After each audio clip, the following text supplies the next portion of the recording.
Yes BRS hello నేత రామ్మోహన్ గారు ఉన్నారు మనతో, ఆయనతో మాట్లాడుతూ మళ్ళీ వస్తారు సార్ వెంకటస్వామి గారు మీ దగ్గరికి. రామ్మోహన్ గారు నమస్తే అండి. నమస్తే అండి. ముందుగా పెద్దలందరికీ నమస్తే. రామ్మోహన్ గారు, తెలంగాణ ఏర్పాటు అయిన అనంతరం 10 ఏళ్ల బీఆర్ఎస్ పార్టీ పాలనకి ప్రజెంట్ 10 నెలల పాలనకి తేడా అండి ఏం గమనించారు మీరు? 10 నెలల్లోనే కాంగ్రెస్ పార్టీ సరిగ్గా చేయలేదని ఆరోపణలు చేస్తున్న మిమ్మల్ని ప్రజలు ఎందుకు నమ్మాలి? వెంకటస్వామి చెప్పే ఇప్పుడే ఏమంటాడు వెంకటస్వామి అంటే అది దొరల పాలన, ఇది ప్రజాపాలన అంటున్నాడు.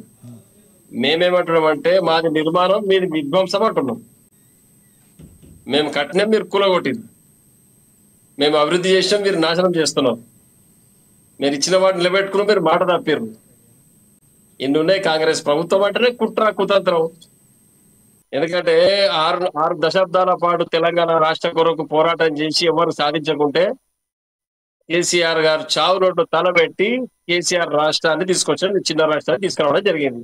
సబ్బండ వర్గాలను ఏకం చేసిండు, ఉద్యోగస్తులను ఏకం చేసిండు, రైతులను, వ్యాపారస్తులను, మహిళలు, గృహిణులు, పిల్లలు, చిన్న పెద్ద అందరూ కూడా ఏకమై తెలంగాణ రాష్ట్రం కేసీఆర్ గారి నాయకత్వం సాధించుకున్నాం. 60 ఏళ్ళు కాంగ్రెస్ పరిపాలనలో జరగని ఒక అభివృద్ధి, జరగని సంక్షేమ పథకాల రూపకల్పన కూడా కేసీఆర్ గారు చేయడం జరిగింది. ఇది ఎవరు అవునన్నా కాదన్నా కనిపించే వాస్తవం ఇది. ఈ రోజు మనం ఇప్పుడే పెద్దలు చెప్పారు, వెంకటస్వామి చెప్పారు, కాళేశ్వరం ప్రాజెక్టు, మేడిగడ్డ ప్రాజెక్టు నీళ్లు వస్తున్నాయి, కొంతవరకు సక్సెస్ అయ్యారని. మరి ఒక్క విషయం గుర్తుపెట్టుకో, నీళ్లు, నిధులు, నియామకాల పేరు పైన ఉద్యోగం నడిచిందో మొట్టమొదటిసారిగా రాష్ట్రానికి నీళ్లు అందించగలిగితే, పంట చేలల్లో నీళ్లు పారితే ఆటోమేటిక్ గా ధనం వృద్ధి చెందుతుంది, మార్కెట్ లోకి డబ్బులు వస్తాయి, రైతు బాగుపడతాడు, మొత్తం తర్వాత ఆర్థిక వ్యవస్థతో గాడిన పడుతుంది, రైతాంగం బాగుంటాయని రైతుల కొరకు చెరువులు మిషన్ భగీరథ, మిషన్ కాకతీయ పేరు మీద చెరువులను, కుంటలు పూడిక తీపించి ప్రాజెక్టు నిర్మాణం చేసి కాలువలకు నీళ్లు మళ్లించి ఆ కాలువల నుంచి రైతులు పొలాలకు మోటార్లు, బోర్ల ద్వారా నీళ్లు, భూగర్భ జలాలు పెరిగినాయి, కాలువల ద్వారా నీరు వచ్చినాయి. రెండు ఉపయోగించుకొని ఈరోజు రైతులు లాభపడ్డాడు, అది వాస్తవం. గడిచిన 10 ఏళ్ళ లోపల రైతు యొక్క ఇన్కమ్ మెల్లిమెల్లిగా పెరుగుకుంటూ పైకి వచ్చింది తప్పితే ఎక్కడ కిందికి పోలేదు. రైతు బంధు, రైతు సహాయం చేయడం జరిగింది, రైతు బంధు ద్వారా, రైతు బీమా ద్వారా రైతుకు భద్రత కల్పించి రైతు కుటుంబాలకు భద్రత కల్పించడం, ఒక సుమారుగా 1,25,000 ఉద్యోగాలు ఇవ్వడం జరిగింది, నియామకాలు కూడా చేపట్టడం జరిగింది.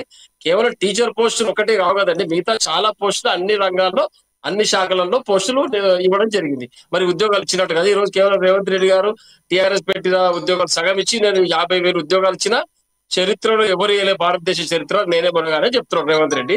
దీన్ని మేము పూర్తిగా ఖండిస్తున్నాం.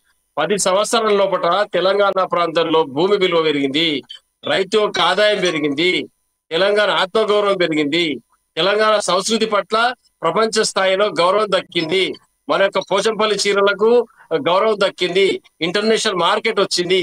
ఇవన్నీ కూడా కేసీఆర్ గారు చేసినటువంటి సంక్షేమ పథకాల అమలు, ప్లానింగ్, విజన్ తోటి జరిగినాయి, అంతకంటే వేరొకటి కాదు.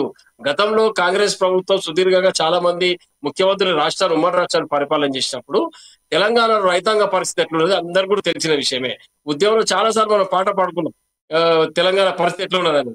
కాబట్టి పల్లెలు మోర్చే తెలంగాణ లోపడని చాలా మంది ఉద్యమ గాయకులు పెద్ద ఎత్తున గలమెత్తి నినదిస్తే ఆత్మక్షోభతోటి మనం అందరూ కూడా తెలంగాణ ఉద్యమంలో దుంకి తెలంగాణ తీసుకొచ్చినాం. 10 సంవత్సరాల్లో కూడా అద్భుతమైన ప్రగతి సాధించినాం, తెలంగాణ రాష్ట్రాన్ని అద్భుత నిర్మాణం చేసినాం. ఇంకొకటి ముఖ్యంగా ఏంటంటే కేటీఆర్ గారి నాయకత్వం హైదరాబాద్ లో ఐటీ హబ్ గా పేరు పొంది చాలా పెద్ద ఎత్తున పెట్టుబడులు వారు విదేశీ నుంచి తీసుకురావడం జరిగింది. హైదరాబాద్ యొక్క నగరం రూపురేఖలు పూర్తిగా మారిపోయినాయి. మరి ఇవన్నీ మనం గమనించుకోవాలి. కేవలం రాజకీయ ఆరోపణలు చేస్తే రేవంత్ రెడ్డి గారిని 10 నెలల లోపల నేను కేసీఆర్ చేసినా నేను గుండె బాదుకుంటున్నాడు. ఒకటే, మీరు ఏం చేసినట్టు ఏవైతే 6 గ్యారంటీలు అమలు చేస్తా అని చెప్పారో చిత్తశుద్ధితోటి అవి అమలు చేయమని చెప్తున్నాం. మేము కళ్యాణ లక్ష్మి పేరు మీద పేదింటి ఆడబిడ్డ ఈరోజు తాండాలలో, చిన్న చిన్న గ్రామాలలో మహిళలు పురిటిలోనే అమ్ముకునే పరిస్థితి ఉన్నప్పుడు, ఉమ్మడి రాష్ట్రంలో అప్పుడు ఆడబిడ్డ పుడితే సంపుతూరు లేకపోతే పడే సురుకుపోతలు అని చాలా మన పత్రికలు చూడడం జరిగింది. ఆడపిల్లకు పెళ్లికి ఇబ్బంది అవుతాయని వారికి ₹1,00,000 కట్నంగా ఇస్తామని చెప్పేసి ₹1,00,000 ఆడపిల్ల కట్నంగా వారు ఇవ్వడం జరిగింది, ఆడపిల్ల కట్నంగా.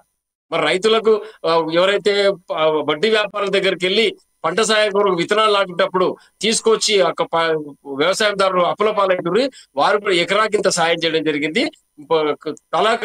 ఒక ఎకరానికి ప్రభుత్వం నుంచి సాయం చేసి వారంలో కొంత తీసుకొని ఈరోజు గౌరవంగా పెట్టుబడిని సొంత జోబు నుంచి పెట్టుకొని ఈరోజు వ్యవసాయాన్ని పండుగ మాదిరిగా చేసుకున్నారు. అంతకుముందుకు చంద్రబాబు నాయుడు మాట్లాడింది, తెలంగాణ ఈ కరెంట్ ఏడు వ్యవసాయం ఎవరు చేస్తారా ఈ రోజు అని ఆ రోజు మాట్లాడిన దాఖలాలు ఉమ్మడి రాష్ట్రంలో తెలంగాణ గురించి ఉన్నాయి. మరి ఇవన్నీ మన ఆత్మక్షోభ కాలేదని ఆ రోజు ఇవన్నిటి కూడా అధిగమించి మెల్లిమెల్లిగా పథకాలు రూపొందించి చిన్న చిన్నగా తెలంగాణ యొక్క బడుగు బలహీన వర్గాలకు సబ్బడ వర్గాలకు కూడా ఈ సంక్షేమ పథకాలు అందే విధంగా కేసీఆర్ గారు ప్రయత్నం చేసింది. రాజకీయ కోణంలో చూసినట్టయితే కాంగ్రెస్ పార్టీ మాట్లాడుతూ ఉద్యమకారులకు అవి ఇయ్యలేదు లేదా ఆ యొక్క నాయకునికి పదవి దక్కలేదని. రాజకీయ కోణంలో చూసినట్టు కూడా చాలా మంది ఉద్యమకారులకు పదవులు దక్కినాయి. కార్పొరేషన్ చైర్మన్లు, సర్పంచులు, ఎంపీటీసీలు, కౌన్సిలర్లు, చైర్మన్లు పెద్ద ఎత్తున కూడా కొంతమందికి అక్కడ ఉన్నటువంటి స్థానిక పరిస్థితుల దృష్ట్యా కావచ్చు, లేకపోతే ఆ నాయకునుకున్న ఇమేజ్ వల్ల కావచ్చు, ఒకరిద్దరికి రాకపోవచ్చు. అంతేగాని దాంట్లోనే ఏదో కేసీఆర్ మోసం చేసిండు, కేసీఆర్ కుటుంబ పాలన చేసిండు, కేసీఆర్ అట్లా ఇవన్నీ ఆ రాజకీయ ఆరోపణలు మాత్రమే. ఒక్కటి గుర్తుపెట్టుకోండి, మీరు తెలంగాణ ఉమ్మడి రాష్ట్ర ఆంధ్రప్రదేశ్ తో కలిసి ఉన్నప్పుడు మీ కాంగ్రెస్ పార్టీ నాయకులు ఎవ్వరు కూడా చేయలేని పని మిగతా తెలంగాణ కొరకు ఉద్యమాలు చేసి చాలా మంది చేసిన ఎవ్వరు కూడా చివరి వరకు చేరుకొని సక్సెస్ అయిన దాఖలాలు ఎక్కడ కూడా లేవు. అందరూ కూడా నడి మధ్యలోనే కాడి వదిలేసింది. మరి కేవలం కేసీఆర్ గారు ఒక్కరి సపడ వర్గాలు ఏకం చేసి ఢిల్లీలో పెద్ద ఎత్తున లాబింగ్ చేసి కేసీఆర్ గారు రాష్ట్రాన్ని సాధించి వాస్తవమా కాదా మనం కాంగ్రెస్ పార్టీ ఆలోచన చేయాలి. ఇంత పెద్ద లక్ష్యాన్ని చేరుకున్న తర్వాత చిన్న ఏం మాట్లాడతామండి మనం?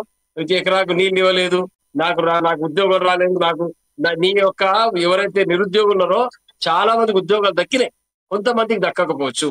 మళ్ళీ ప్రయత్నం చేయాలి. మనం అందరికీ ప్రభుత్వ ఉద్యోగాలు కావాలి, నాకు రాలేదు నాకు గుడ్డలు బాదుకునే బదులు నా పక్కన చూసి నేను సంతోషపడాలి కదా, ఇది కూడా ఉంది కదా మనకి. కాబట్టి ఈ యొక్క ఉద్యోగాన్ని ఇవ్వడం అనేది ప్రతి ప్రభుత్వం నిరంతరంగా జరిగే ప్రక్రియ. అందులో ఖాళీలను బట్టి, అవకాశం బట్టి, కాంట్రాక్ట్ బేస్ గా లేకపోతే అవుట్ సోర్సింగ్ రెగ్యులర్ కోచింగ్ అనేది జరుగుతూ ఉంటుంది. వ్యవసాయ రంగం అభివృద్ధి చెందితే మరి ఆటోమేటిక్ గా ఉత్పత్తి రంగం పెరుగుతుంది, దాంతో పాటు ప్రైవేట్ లో ఉద్యోగ కల్పన కూడా జరుగుతుంది కదా. మరి అది కూడా ప్రభుత్వ లక్ష్యమే కదా, ప్రభుత్వం చేసిన పని వల్లనే కదా జరిగింది.